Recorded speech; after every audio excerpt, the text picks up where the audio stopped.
नमस्कार मित्रांनो, मी हेमंत. मित्रांनो, आज अख्खा महाराष्ट्र हादरला आहे. तो पुणे जिल्ह्यातील भोर तालुक्यातील नसरापूर गावात घडलेल्या घटनेमुळे. काल जेव्हा ही घटना घडली तेव्हापासनं ते अगदी आत्ता आम्ही हा व्हिडिओ रेकॉर्ड करतोय त्या क्षणापर्यंत नुसता गदारोळ चालू आहे. लोकांच्या भावना अक्षरशः ओसंडून वाहत आहेत. संताप व्यक्त होतोय आणि हा काही राजकारणाचा मुद्दा नाही, तर हे महाराष्ट्रात घडलेलं एक विदारक वास्तव आहे. 4 वर्षाची अतिशय नाजूक आणि छोटीशी मुलगी 65 वर्षीय नराधम या 4 वर्षाच्या मुलीवरती अत्याचार करतो आणि अत्याचार करून अतिशय निर्घुणपणे, म्हणजे ज्याची कोणी कल्पनाही करू शकणार नाही अशा पद्धतीने त्या 4 वर्षाच्या चिमुकलीचा निर्घुण खून करतो. खून करून तिचा मृतदेह गोठ्यातल्याच शेणामध्ये अक्षरशः कोंबून ठेवतो.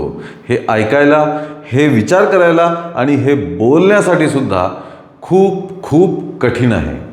एका 4 वर्षाच्या मुलीवरती कोणी असं करू शकतं याची कल्पना देखील करत नाही. घटना कालच्या दुपारी 3 ते 3:30च्या दरम्यानची आहे. पुणे जिल्ह्यातील भोर तालुका, तेथीलच नसरापूर नावाचं गाव, या ठिकाणी एक 4 वर्षाची मुलगी आपल्या आजीकडे उन्हाळ्याच्या सुट्ट्या घालवण्यासाठी आली होती. माहिती अशी समोर येते की या मुलीचे आईवडील हे पुण्यात कामानिमित्त राहतात आणि ती आपल्या आजीकडे उन्हाळ्याच्या सुट्ट्या घालवण्यासाठी आलेली होती. काल दुपारी 3-3:30च्या सुमारास ही लहानशी मुलगी बाहेर खेळत होती. थोड्या वेळाने घरच्यांनी तपासलं तेव्हा ती बाहेर नव्हती. त्यामुळे गावात त्यांनी शोध सुरू केला. बराच वेळ शोधल्यानंतर सुद्धा ती सापडत नाही म्हटल्यावर मग घरच्यांना काळजी वाटू लागली. त्यांनी अख्खं गाव पिंजून काढलं. गावकऱ्यांनी सुद्धा मदत केली. सर्वांनी तिचा शोध घेतला, पण ती काही कुठे दिसेना. ती ज्या ज्या ठिकाणी शक्य होती असणं त्या सर्व ठिकाणी जाऊन यांनी बघितलं, पण ती लहान मुलगी काही सापडत नव्हती. त्यामुळे मग गावकऱ्यांनी गावात जे CCTV लावलेले आहेत ते तपासण्याचा निर्णय घेतला आणि हाच निर्णय अतिशय धक्कादायक ठरला. कारण गावातल्या एका CCTV फुटेजमध्ये ती मुलगी टिपल्या गेली होती. पण ती एकटीच नव्हती. गावात जवळचाच किंवा माहिती अशी मिळते की त्या 65 वर्षाच्या म्हाताऱ्याचं गाव हे त्या नसरापूरपासून अगदी जवळच आहे. पूर्ण माहिती अजून त्या नराधमाबद्दल हाती येणं बाकी आहे. पण हा 65 वर्षीय म्हातारा त्या मुलीला घेऊन जाताना दिसला. सुरुवातीला ती लहानशी मुलगी पुढे पळतीये आणि हा नराधम तिच्या मागे मागे जातोय. थोड्या वेळाने तो तिचा हात पकडतो आणि एक वळण घेतो. तेच वळण गोठ्याकडे जातं. या नराधमाने त्या लहानशा मुलीला गोठ्यात नेलं. सुरुवातीला तिच्यावरती अत्याचार केला, लैंगिक अत्याचार केला आणि नंतर आपलं बिंग फुटेल म्हणून या नालायकाने त्या लहानशा मुलीचा अक्षरशः दगडाने ठेचून खून केला. आता तिला मारूनही टाकलं, त्यामुळे हे बिंग फुटेलच म्हणून त्याने गोठ्यातल्याच शेणामध्ये त्या मुलीचा मृतदेह कोंबून ठेवला. त्याच्यावरती ते शेणाचं टोपलं ठेवलं. इकडे घरचे सगळे परेशान, सगळे त्या चिमुरडीला शोधत आहेत. CCTVमध्ये ते फुटेज दिसतात. गावकरी त्या गोठ्याकडे गेले. गोठ्यात गेल्यानंतर त्यांना सर्व प्रकार कळला. त्यानंतर तातडीने पोलिसांना पाचारण करण्यात आलं.